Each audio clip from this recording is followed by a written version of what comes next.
la idea es continuar con el tema que estábamos dando el último viernes. En esa oportunidad dimos lo que es el desalojo con lo que es la consignación del dinero propiamente dicho, y analizamos todos los requisitos esenciales que tenía que tener la consignación para el juicio contra el juicio, digamos, del desalojo por cobro de pesos.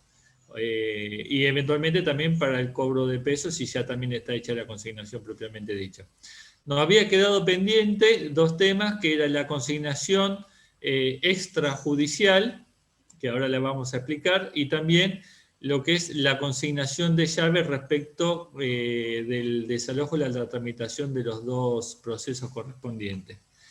Voy a compartir pantalla ahora sobre... Opa, ¿dónde está? Esperen que se me borró. Ahí está. ¿La pueden ver?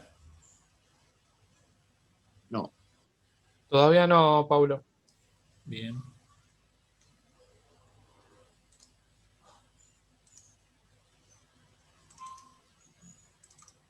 Ahora sí. Ahí está. Ahí va. Bárbaro. Bueno. Denme un minuto.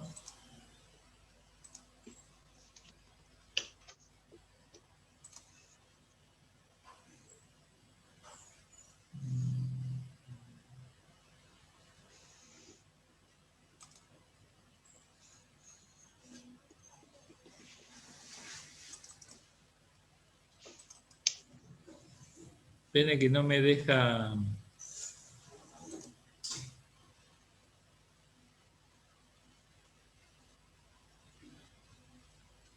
Acá. Ahí está. ¿Ahí estamos? ¿Me escuchan Perfecto, bien? perfecto. Bárbaro.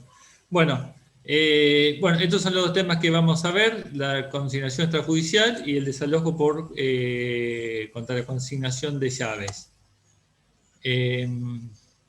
Esperen que se me interponen algunas cositas. ¿Cuándo se da la consignación extrajudicial? Esto lo tenemos estipulados en el artículo 910 al 913 del Código Civil y Comercial de la Nación, y establece cuándo se establece la procedencia y el trámite.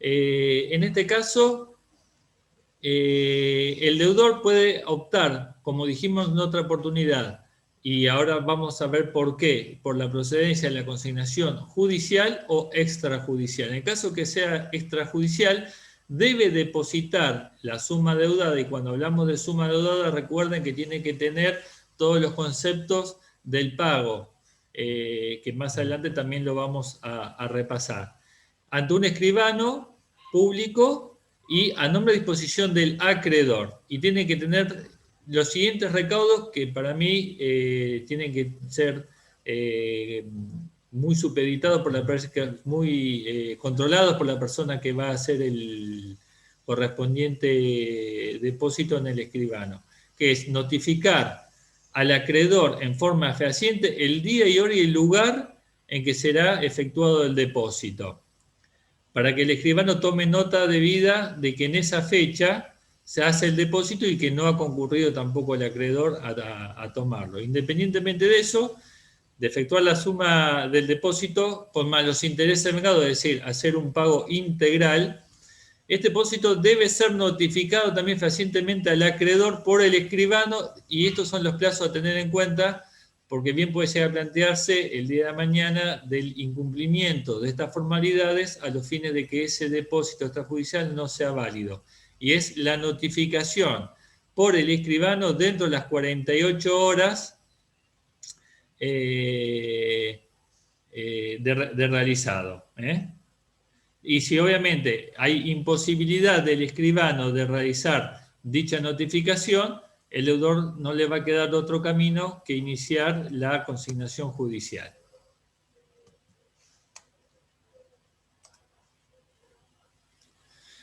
¿Cuáles son los derechos del acreedor ante este caso de que fue notificado fehacientemente por el escribano de esa consignación?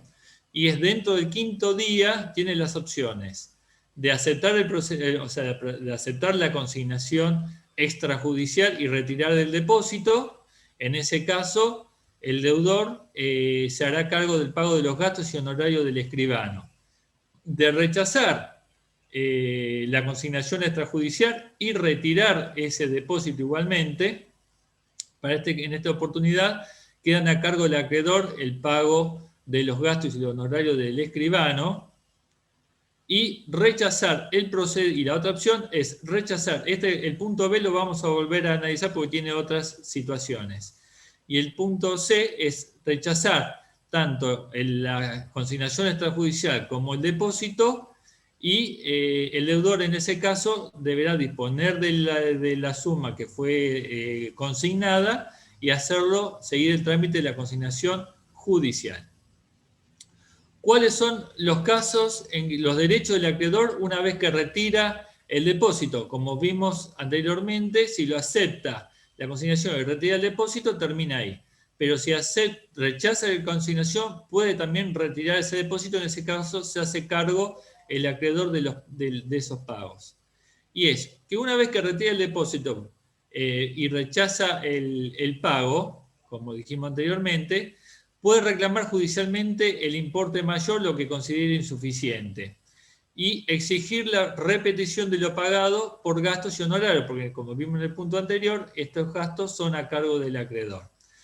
Pero lo importante de toda esta situación es que el recibo que se consigne en la escribanía debe tener la reserva de ese derecho, es decir, de reclamar ese importe mayor, ya sea por considerarlo suficiente o tal vez por considerarlo que no fue realizado conforme la normativa, ya sea que fuera realizado fuera de plazo, sin los plazos que se deberían haber seguido o sin haberse realizado en el tiempo que efectivamente la normativa señala. Obviamente todo debe tener un marco de razonabilidad en el planteo.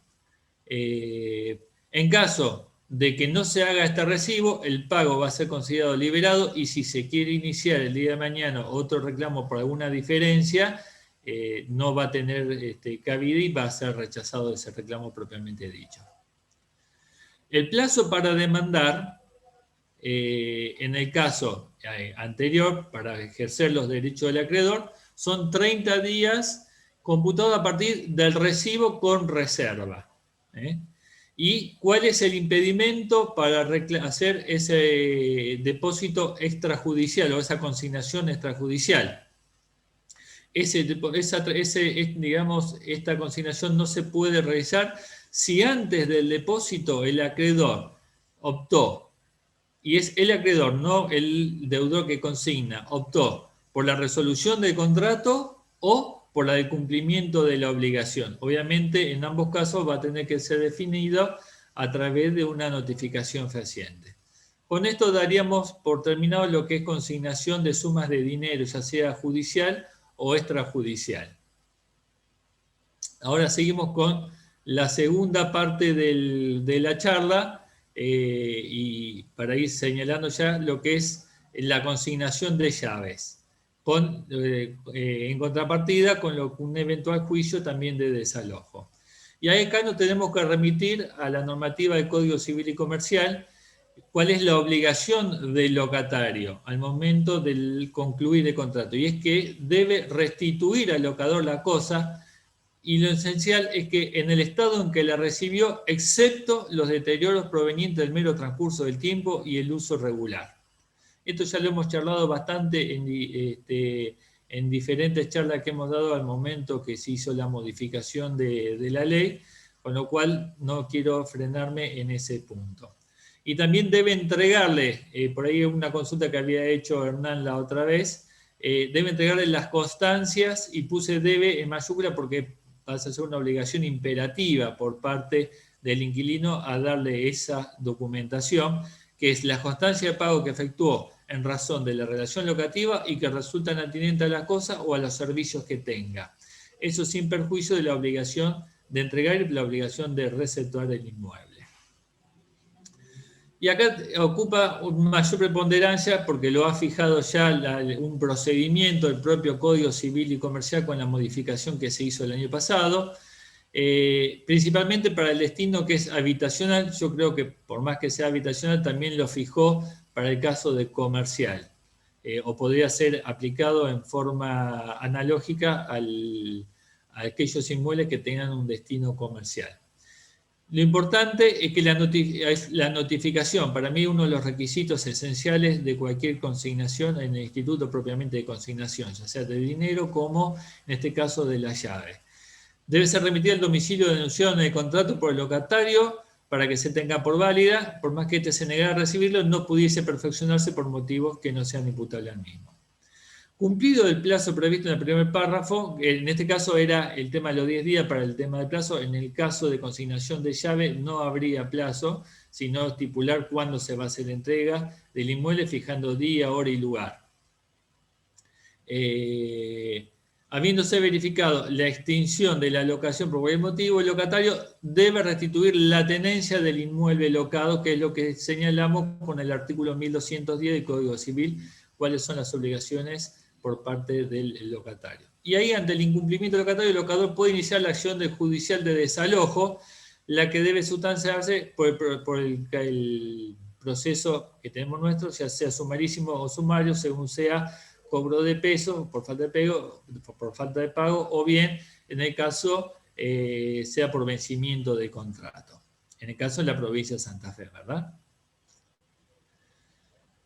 Y esto es lo que establece la misma normativa, que en ningún caso el locador puede negarse a recibir la llave del inmueble, o bien condicionar la misma sin perjuicio de la reserva de las obligaciones pendientes a cargo del locatario. Y este caso también es,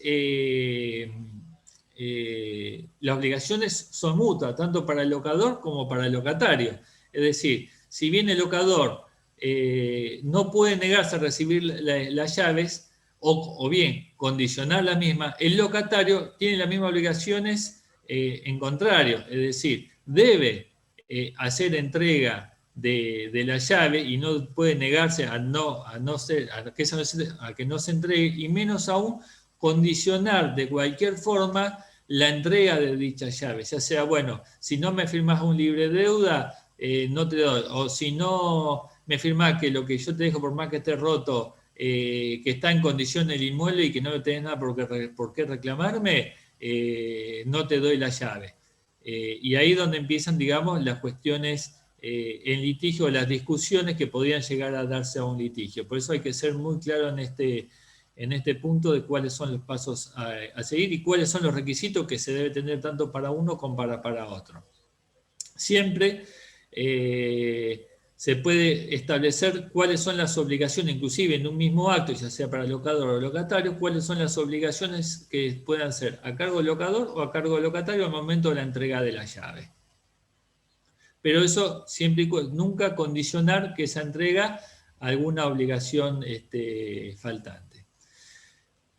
En caso de negativa o silencio frente al requerimiento de la entrega de la llave por parte del inquilino, a efecto de que se le reciba la llave del inmueble, éste puede realizar la consignación judicial de la misma, siendo los gastos y siendo los gastos y costas a cargo del locador. Y pongo referencia acá al requerimiento, porque cómo debe realizarse ese requerimiento, y está ligado al siguiente párrafo. En ningún caso se adeudarán alquileres ni ningún tipo de obligación accesoria a partir del día de la notificación fehaciente, y pongo relieve en lo que es la notificación fehaciente por cualquier medio que sea, y hoy considero ya sea una carta documento o bien una notificación por escribano público, realizada al locador a efecto que reciba las llaves del inmueble siempre que el locatario efectúe la consignación judicial dentro de los 10 días hábiles siguientes a la notificación, o desde que le fuera notificado al locador el depósito judicial de la llave, si la consignación se hubiera iniciado después del vencimiento de dicho plazo. Esas son las dos modalidades que se tienen que tener en cuenta y los plazos que se deben tener en cuenta a los fines, obviamente, para los eventuales gastos que todo esto vaya derivando. La consignación de llaves, al igual que la consignación del dinero, es un instituto de excepción. Están consagrados los dos dentro de lo que es el instituto de consignación propiamente dicho, y que debe cumplir con los requisitos, desde mi punto, los más importantes, que es la notificación fehaciente, a los fines de poner en mora al locador y cumplir con todos los demás requisitos que también, si bien están fijados para el pago, son asimilables también para lo que es la consignación de llaves, es decir, la identidad, el locador y el locatario, a quién debo yo hacer la entrega de la llave, la integridad, es decir, la entrega de la tendencia de la posición libre y de acuerdo a cómo se fijó en el contrato, libre de personas y cosas y en determinada forma de ser entregado, la puntualidad, ya sea por resolución del contrato, sea por vencimiento del contrato o por incumplimiento o por una cuestión de falta de pago. Porque la esterilización de la resolución por falta de pago también está dada. Y la localización, es decir, dónde voy a hacer entrega de esa llave. Si bien se puede, por lo general, esta entrega es dada en el propio inmueble a los fines de que sea revisada íntegramente por el locador y que él preste su conformidad o establezca las observaciones o las obligaciones que considere pertinentes.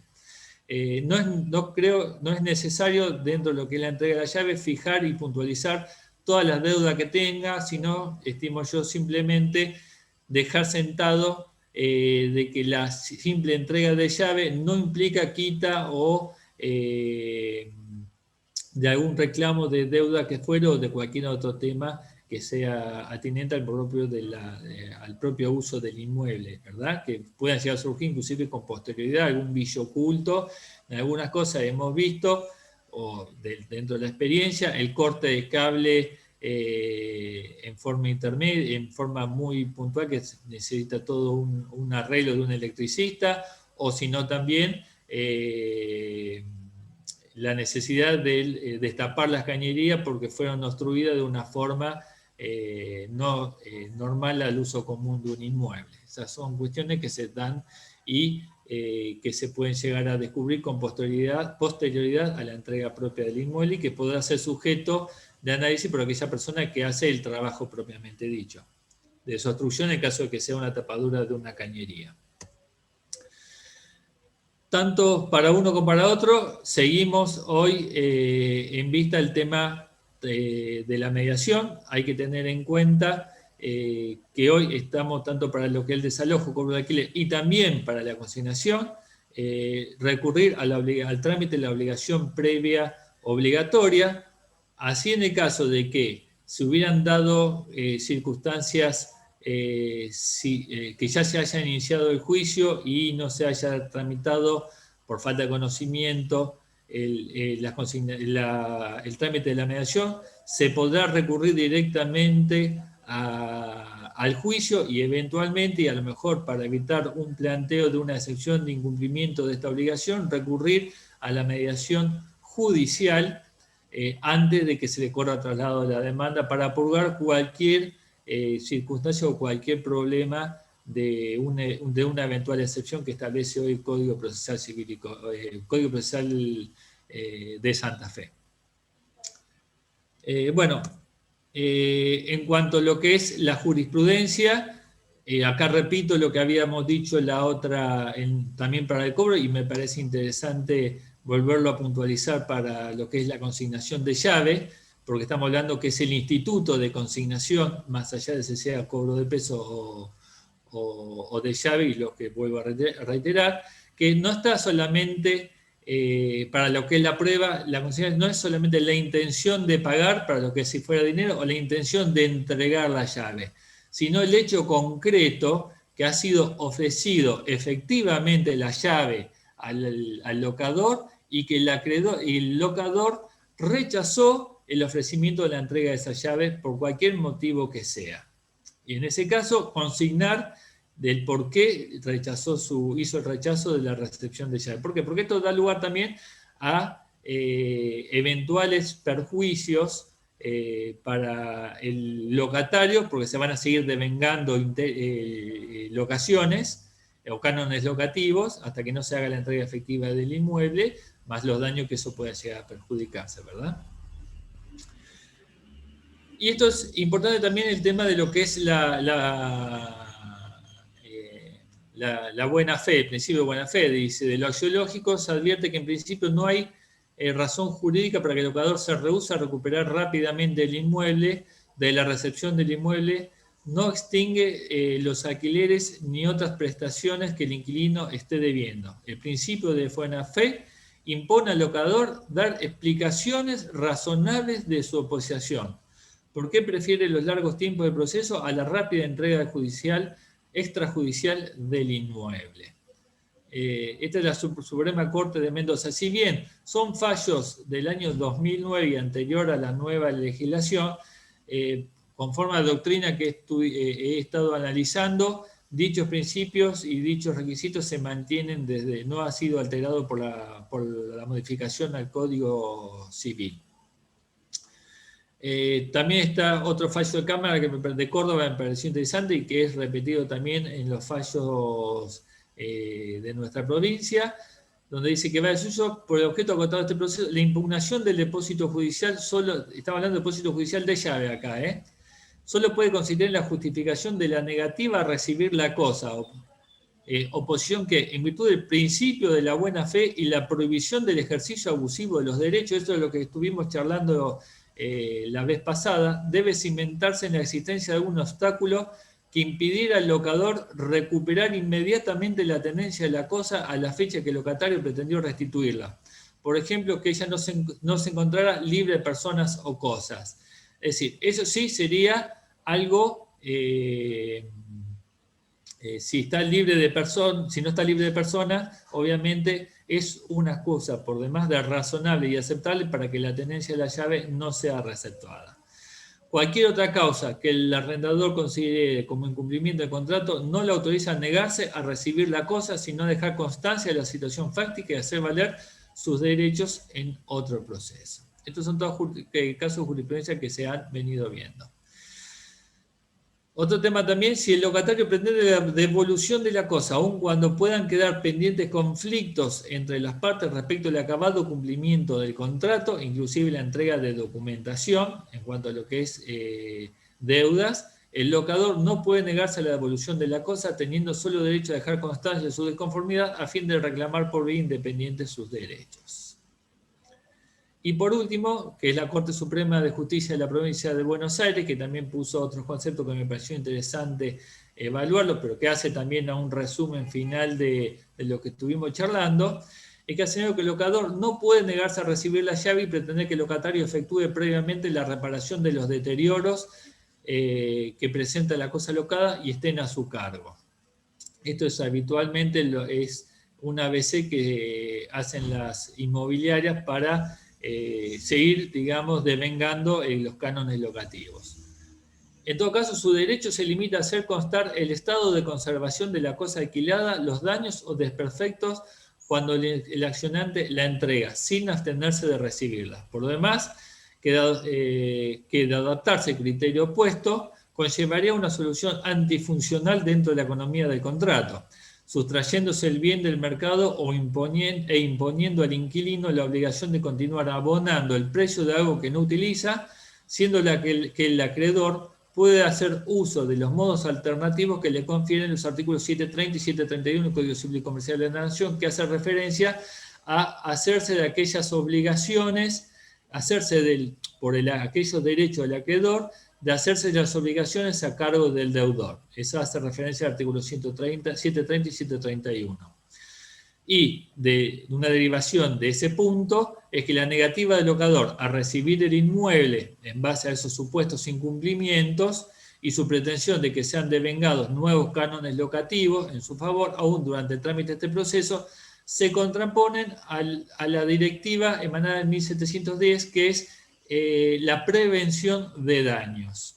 Hace toda referencia en 1710 a la posibilidad de cualquier acreedor de prevenir el tema de los daños.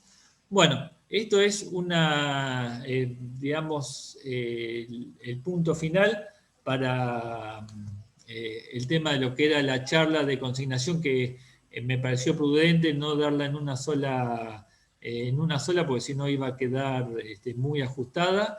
Y bueno, dejamos abierto ahora a aquellas preguntas o comentarios que quieran realizar, o algún tema que le haya sido materia de análisis por parte de ustedes, ¿verdad?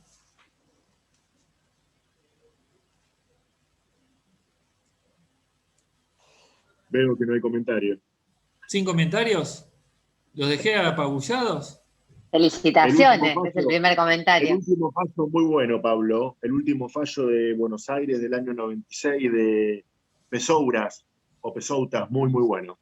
Creo que trajo, digamos, de esta forma dejamos bien en claro, por lo menos para los abogados, y de esa forma asesorar a los clientes, ya sea como inquilino, como locadores o como inmobiliaria, cuáles son los pasos que se tiene que seguir para una consignación, sea de dinero o sea de llaves. Vuelvo a insistir en lo que es la notificación fehaciente. Me parece esencial para que la consignación tenga virtualidad y tenga éxito principalmente. Y después también la negativa a que las negativas, sea del locador a recibir la llave o de recibir un pago, que sean fundamentados. Porque si no, sí, vamos a ver, si se siguen los pasos y esas oposiciones resultan infundadas, sí se va a correr con el riesgo de que corramos con las costas del eventual proceso de consignación, ¿verdad? Pablo, una pregunta. Respecto a la notificación fehaciente, Sí.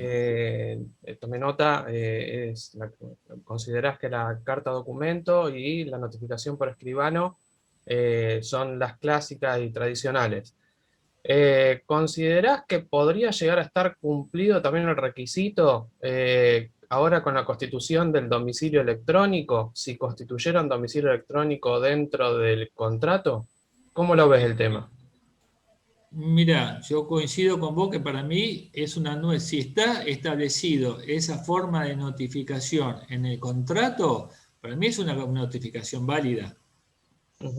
Independientemente de eso, la vas a tener que reformar en el tema. O sea, vos vas a poder notificar vía mail que vas a entregar el inmueble en tal día y tal hora y tal fecha. Bueno, fecha y día es lo mismo. En el lugar del inmueble, tal día y tal hora. Bien. Pero ¿cómo constatamos que ese acto vos efectivamente lo hiciste? Yo creo que no vas a poder deslindarte de recurrir a un escribano que asiente, por lo menos, inclusive te lo hago como comentario, los fallos que he estado leyendo siempre se han remitido y han sido citados como testigos los escribanos en lo que es recepción de inmueble en casos ya más complicados, ¿verdad? Estamos por ahí, yo vi el tema de sede de un club y de un local comercial, donde evidentemente había ciertas controversias en cuanto a lo que es el mantenimiento, las obligaciones de arreglos del inmueble. Inclusive por falta de no recibir el inmueble, por falta de pago de algunos cánones locativos. Independientemente de eso, yo estimo, si en el contrato fijaron un domicilio electrónico, se puede hacer. En el caso mío, yo te digo lo que yo hago en los contratos que redacto. No dejo específicamente establecido que lo que es resolución contractual debe hacerse por carta documento, en el caso especial mío. Está bien. Para que quede, digamos, bien asentado y que no se quede en spam, ni que no tenga conocimiento y que me hagan una consigna, o ya sea nota firmada en persona por el locador o su representante legal. Con eso yo, digamos, doy por sentado de que no hay lugar a duda de que fue notificado efectivamente el locador para la recepción, sea del dinero o de la llave. Con independencia después que tendrás que continuar el trámite y que ese acto efectivamente se llevó a cabo como, digamos, paso previo a una eventual consignación judicial, sea de tipo que sea, ya sea de dinero o de llaves. Yo lo haría de esa forma. Sí, sí, o sea, evidentemente ha quedado, me parece, una especie de vacío legal en donde quedó en muchas partes de articulado y normativa que se tiene que hacer por medio fehaciente, y también está esta nueva posibilidad de constituir domicilio electrónico. Entonces, en esta nueva modificación de constituir nuevo domicilio, a lo mejor hubiera venido bien que legislativamente se incluya que esta notificación electrónica se podría llegar a ser equiparable a una notificación fehaciente en el caso de que esté establecido contractualmente.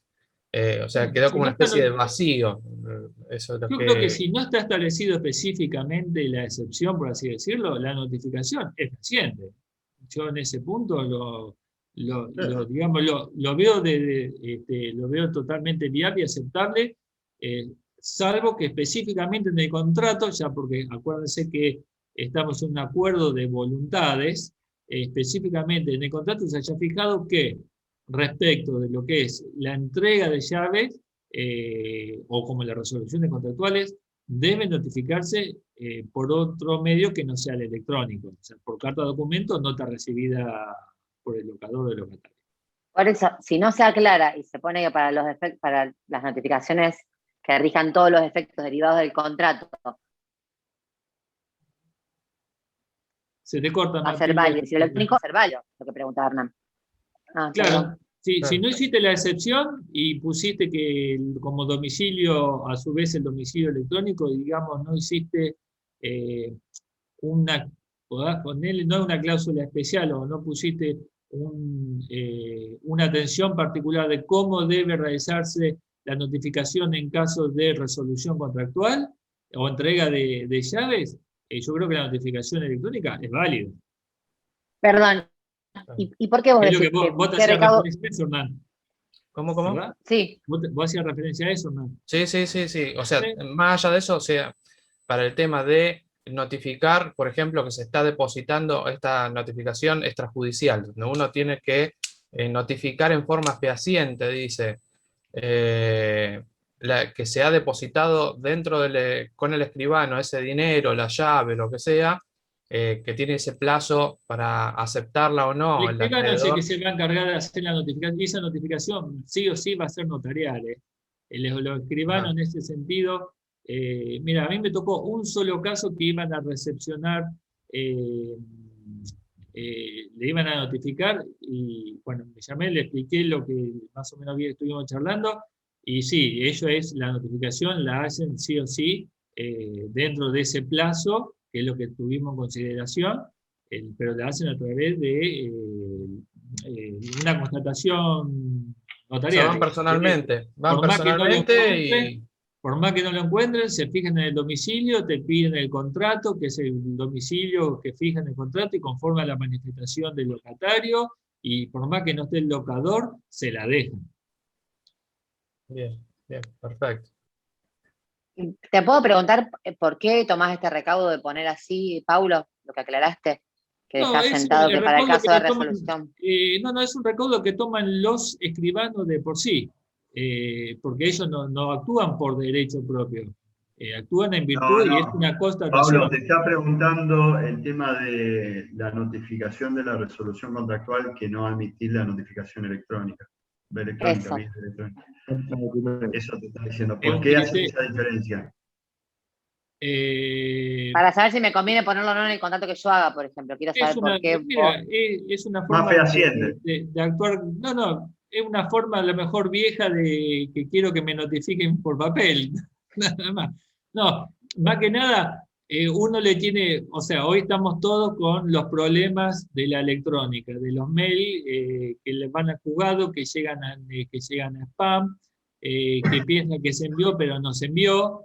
Y para evitar, digamos, esas discusiones, y que después el día de mañana tendrás que acreditarlo con un perito informático que salió de tu computadora y que llegó a la computadora del otro, que no es un tema tampoco menor de prueba el día de mañana.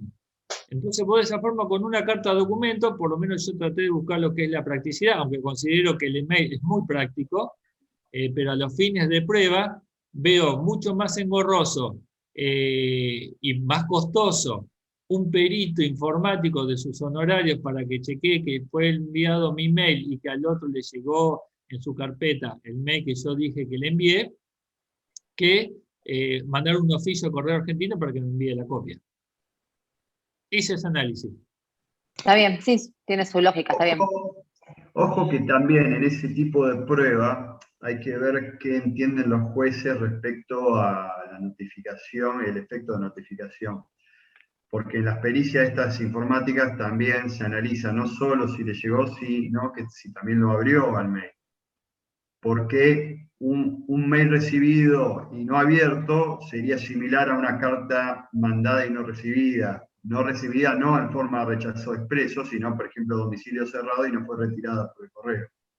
Entonces no nos olvidemos también que el mismo código establece esa diferencia o esa excepción de la notificación afecta de alguna manera, aunque no la reciba, que es en el caso de la falta de pago. Entonces, si a mí me está especificando por ahí el código esa excepción, significa que en los demás casos la notificación tiene que ser real, que tiene que llegar a conocimiento la otra parte de lo que yo efectivamente quiero notificar. Entonces, ojo con eso también. Y porque también si hay... Sí. No, termina. Si hay una excepción, que es que me está diciendo el código que se va a dar por notificado aunque no la reciba, significa que en el resto de los casos yo tengo que procurar que la reciba. Entonces, ahí nos encontraríamos tal vez con el problema de que si yo le mando el mail, le llegó a la cuenta, pero después en la pericia informática sale que nunca lo abrió y es discutible si está notificado o no. A mi modo de entenderlo, ¿no? Y pero es como no ir a retirar la que es por física, eso, digamos, pero papel. justamente el código te prevé la excepción de que será notificado aunque no la reciba, aunque no la retire o que no la reciba, cuando es por falta de pago. Significa que si yo estoy legislando sobre un caso particular, no estoy legislando sobre el resto de forma análoga. Por algo lo estoy especificando en forma particular ese caso y no el resto. A eso voy. Sí. O sea, yo Sí.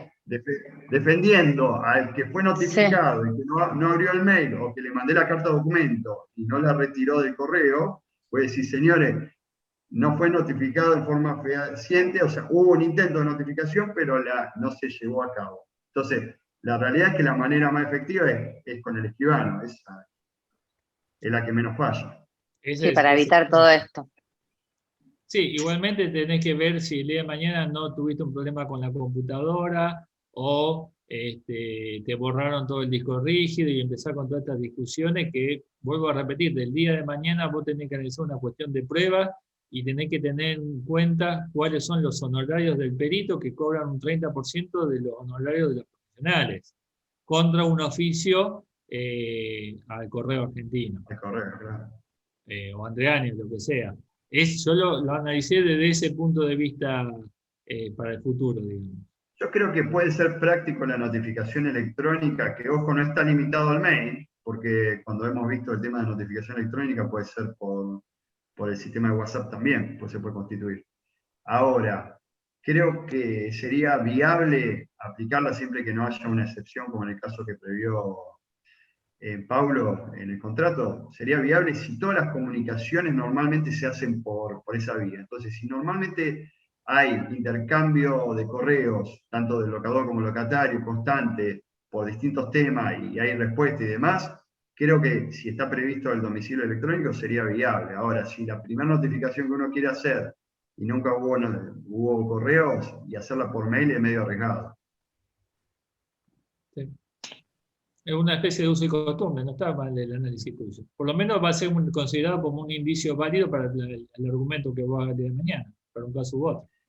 Y sobre todo decir, ¿qué pasó? Todas las comunicaciones fueron válidas, contestadas y recibidas, y justo la notificación... Hay fallo en ese sentido que te dice que cuando la comunicación ha habido en caso de notificación, y este tema lo hemos tratado, no me acuerdo en otra de las charlas, la validez de la notificación electrónica, por más que específicamente se haya fijado que la notificación deba ser por escrito. Donde si hay una negociación ininterrumpida vía mail de envío y responde a una casilla y hay una manifestación de voluntad de rescindir un contrato, que no era un contrato de locación, sino era, esto lo vi en un tema de un contrato de suministro, la rescisión de un contrato de suministro, donde consideraban que no estaba rescindido, no había incumplimiento porque no se había rescindido el contrato formalmente, como específicamente lo habían ellos celebrado en su contrato. Y el juez puso en consideración que, atento, digamos, el uso y costumbre que todas las notificaciones y comunicaciones se daban en forma electrónica, que a su vez esa comunicación electrónica de rescisión del contrato se hizo vía electrónica y fue consentida por la otra parte porque fue reconocido que recibió ese mail. No es un tema menor que lo que vos señalaste, Germán, recién, si lo recibió o no lo recibió. En este caso concreto, reconoció la recepción del mail donde le decían que habían rescindido el contrato. Más allá de la formalidad, le pareció un excesivo rigor formal la notificación formal de la rescisión contractual, con lo cual dio por sentada esa rescisión a través de la notificación electrónica, porque ya era un uso y costumbre de ellos de trabajar de esa forma. Pero es lo que vos acabas de señalar. Digamos, te traigo a consideración un fallo donde hizo el análisis que vos acabas de hacer. Y que relaciona también con la buena fe, si queremos también, porque si era la manera que tenían de vincularse. No hay que considerar, o sea, los principios del derecho, de buena fe, abuso del derecho y razonabilidad en tema contractual es el ABC. Eso es lo que tenemos que analizar en el momento. Y el de realidad también. Y el de realidad, sí. Porque también las costumbres en el momento, si ahora actualmente, y más ahora por esta situación de pandemia y todo, la comunicación adquirió fluidez a través de estos mecanismos tecnológicos, no podemos dejarlo atrás y situarnos solamente justamente en ese rigorismo formal que a lo mejor nos regía un tiempo atrás. Se me ocurre. Claro. Creo que hay argumentos para los dos lados, depende de qué lado estemos, tendremos para dónde echar mano, digamos, para qué principio o para qué conductas anteriores, ¿no? Está bueno, son ideas, está bueno. Pablo, una preguntita, ¿puedo? Sí, no, claro. Lo que te quería preguntar, en caso de que cuando se haga la consignación de llaves judicial, el tema de en este caso obviamente quien consigna es el locatario, en este caso, el tema del estado del inmueble, el estado edilicio del inmueble, ¿sería importante antes de hacer la consignación hacer una constatación con un escribano para que después no surjan problemas en cómo se encuentra el inmueble con posterioridad a eso? Porque una vez que vos consignás ya te deshacés, digamos, de la tenencia del inmueble. Sería bueno para cualquier eventual problema claro. que pudiera llegar a tener, no te digo que no. Sería aconsejable también. Independientemente de eso, que yo creo que las obligaciones como tenedor del inmueble sigue siendo cabeza del locatario. ¿Sí? Así que por más que sí. El tema es que después, lo decimos al revés, vos hiciste la constatación respectiva, hiciste la consignación de llave, con la constatación propiamente dicha, como vos acabas de señalar. Sí. Vamos a juicio y está mal hecha la consignación. Entonces los efectos y todos los daños vos tendrás que hacerte cargo hasta la sentencia, donde te rechazaban la consignación. Si en el interín, o sea, te seguís siendo responsable de todo lo que le pasa al inmueble hasta la sentencia en el caso que te rechacen la consignación. Si la consignación fue bien hecha, los efectos van a ser hasta el momento de la demanda, pues te estarían haciendo lugar a vos, que hiciste bien consignado, consignaste bien la llave. La llave. Con lo cual, tendrás que tener en consideración de que si algún daño se le ocurrió al inmueble, desde que vos hiciste la consignación, con la constatación del inmueble, hasta la sentencia, y en la sentencia fue rechazo de consignación, vino adversa, y en el medio se generó un daño al inmueble, ese daño va a ser a cargo del locatario, porque fue mal consignada fue mal hecho la consignación. Claro, claro. Con independencia de eso, dentro del juicio de consignación, lo que hago, y lo he hecho un par de veces, planteo una medida, como una especie de medida cautelar de tenencia provisoria del inmueble, ofreciendo fianza y haciendo saber todos los requisitos de una cautelar, ¿verdad? Peligro en la demora, verosimilitud en el derecho, a través de acompañar en la escritura del inmueble, peligro en la demora porque está abandonado y la ha dejado sola y se pueden usurpar,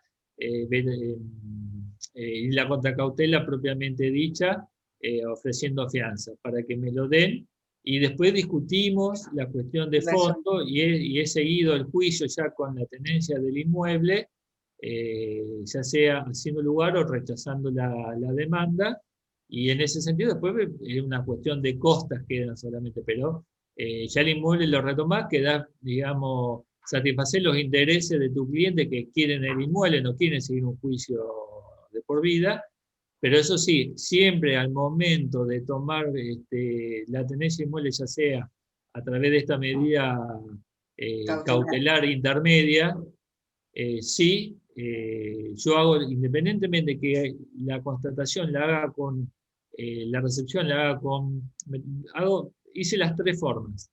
La constatación por oficial de justicia directamente es muy limitada, es decir, te limitan algunas cuestiones, no quieren sacar fotos, te dicen que está bien, no quieren ir a los detalles. La otra postura es, a veces yo voy con el oficial de justicia y convoco a un escribano a realizar la constatación conjuntamente con el oficial de justicia.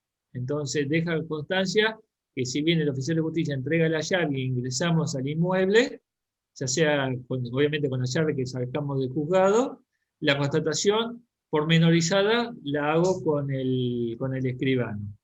Y la tercera opción, que también he realizado, lo hice esto el año pasado con una cuestión de pandemia, retiro de llave del juzgado lo hice directamente con el escribano y dejamos sentado en la constatación todo el derrotero, es decir, que comparecí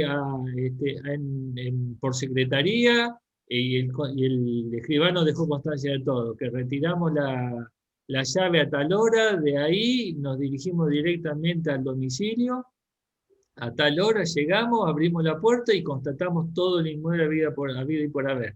Inmueble que tenía ropa, tenía colchones, tenía un montón de cosas que era, el 80% era para tirar, pero tenía microondas, heladera, habían dejado todo. Un verdadero desastre y así de sucio también estaba. Pero dejamos constancia de todo el derrotero que fue pasando desde que salió la llave hasta que finalizamos la constatación. Y esa se acompañó a juzgado. Eso, Paulo, perdón la intervención, eso también lo he hecho y también es útil cuando hay un abandono de locación también. Claro. Muchas veces uno pide una tenencia provisoria y ya sea con un oficial de justicia o con un escribano, hace todo el mismo procedimiento. También es bueno para la recuperación de la tenencia provisoria cuando hay un abandono.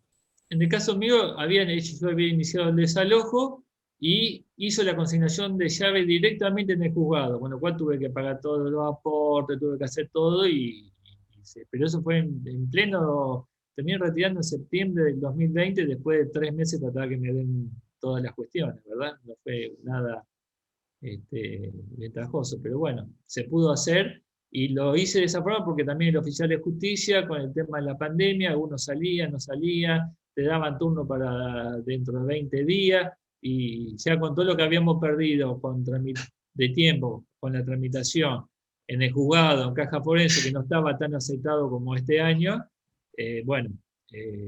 opté por esa decisión y lo hice y no tuve ningún inconveniente. Una pregunta quería hacerte también, Pablo, ya hilando un poquito más finito en el tema de la consignación judicial. Porque supongamos que uno tiene que consignar dinero de un alquiler o lo que sea, en la entrega del transcurso de la locación. uno no puede directamente cumplir con todos los requisitos de la consignación en forma simultánea, porque uno, por ejemplo, primero tiene que iniciar el proceso de consignación. Una vez que sabe cuál es el juzgado, depositar a la orden de ese juzgado, porque uno no puede depositar la orden de cualquier juzgado, y después comunicar al juzgado que se ha depositado dinero, un efecto, una llave, lo que sea, a la orden de ese juzgado. En los tiempos que estamos viviendo puede llevar bastante tiempo, a lo mejor No. 2 meses o un mes. No, Hernán, esto son 24 horas. Vos, mirá, esto viene muy, yo te digo por lo que he hecho, o sea, una vez que vos hiciste la consignación, iniciaste el juicio de consignación, ahí ya tenés todos los datos juzgados. Una vez que lo enviaste, ya te dan el quiz. Abre la cuenta en el banco. Con una captura de pantalla, el Banco Municipal te abre la cuenta. Entrar al Banco Municipal era oficio, no era oficio, sí, oficio porque también actúa para la apertura de cuentas judiciales. Y te abren la cuenta 80. Y el depósito está por transferencia bancaria. Bien. Y después uno tiene que comunicarlo al juzgado. Quiere que te lleve, en lugar de un día, lo puedas hacer, pero no más de 2 o 3 días. Es algo que es muy sencillo de hacer. ¿Y desde cuándo, por ejemplo, se cumplirían los efectos de la consignación? Por ejemplo, desde la iniciación de la demanda. ¿De la iniciación de la demanda o de la admisión? Desde la iniciación de la demanda. No, voy a interrumpir cualquier planteo. Bien, perfecto. A lo mejor lo que vos me estás haciendo referencia de que vos pongas en conocimiento al acreedor o al locador de ya sea de consignación del dinero, por lo que estamos hablando. Sí. Bueno, eso ya verá qué acción también tomó el locador, como para que vos le podés hacer saber, inclusive en forma, antes que te llegue el primer decreto, de que está iniciado ese expediente judicial. Bien. Se hace inclusive por una misma, si están en el intercambio de cartas documento, te digo, porque también me ha ocurrido que en el intercambio de cartas documento yo he hecho saber de que he iniciado el trámite de juicio de desalojo, por más que no le había notificado el primer decreto. Pero sí se dejó anticipado que el juicio de desalojo ya tenés con número de quiz y juzgado interviniendo. Bien.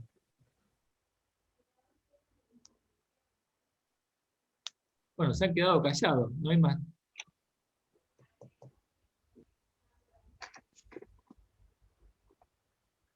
Sin preguntas.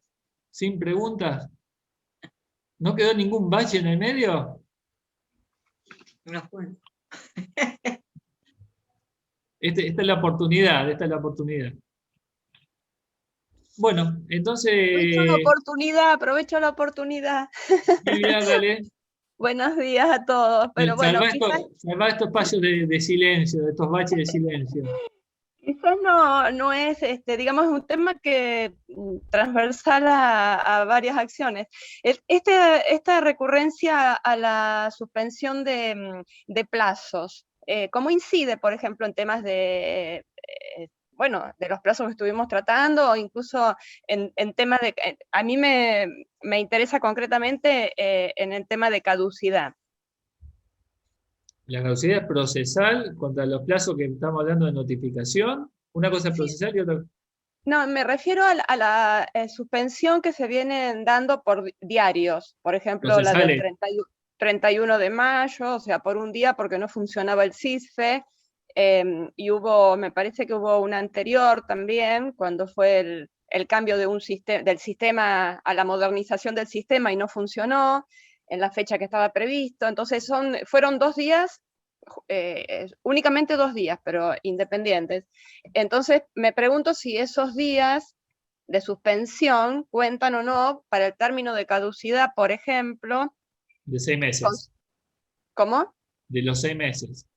Sí. Que justo el último día... De los 9, de los 9 meses. Los 9, bueno, 9 o 6, da igual. ¿Cuentan o no? ¿Dónde tenemos argumentos ahí para resolver ese planteo? Silvia. Eso habría que leer la acordada de la Corte cuando dictó la suspensión. Cuando dictó las primeras de la pandemia, ahí estableció expresamente que se suspendían no solo los plazos procesales generales, sino también se interrumpía digamos, el recuento de días para las caducidades. Por lo que yo entiendo que debería decirlo la misma acordada. Ya. Y si no lo dice, ¿qué hacemos? Se están refiriendo todas a la misma, siempre de allá, ¿eh? Está bien que es un día, o sea, sería mucha casualidad, ¿no? Que ese día te juegue tanto, pero bueno, no sé. No leí la acordada de la suspensión esa, ¿no? Así que no lo sé. Ya, tiene que estar establecida. Bueno. No sé, yo te digo que en las primeras sí estuvo establecido, no te digo que tiene que estar establecido. Me parece que hacían todas referencia a esas, a las primeras, por lo que yo estuve viendo en otro chat que el planteo tuyo ha sido, fue planteado en los diferentes chats, y todas hacían referencia a que toda esta suspensión hacían referencia a las primeras suspensiones donde las caducidades, esos días lo tenés que contar, o sea, son, si tuvo en esos últimos 6 meses 4 días de suspensión, son 6 meses más 4 días para la caducidad. Bueno, es un poco extraño porque si uno piensa que al menos en la provincia de Santa Fe no están suspendidos ni siquiera por la caducidad, no se suspende ni siquiera por la feria, son días corridos, por lo tanto eso resultaba, digamos, por eso te decía que las anteriores están en forma expresa, pues. Ya. Sí. Bueno, perfecto, gracias. Igualmente la caducidad es de interpretación restrictiva. Así que por ahí hay que tener cuidado al momento de plantearla. Digamos.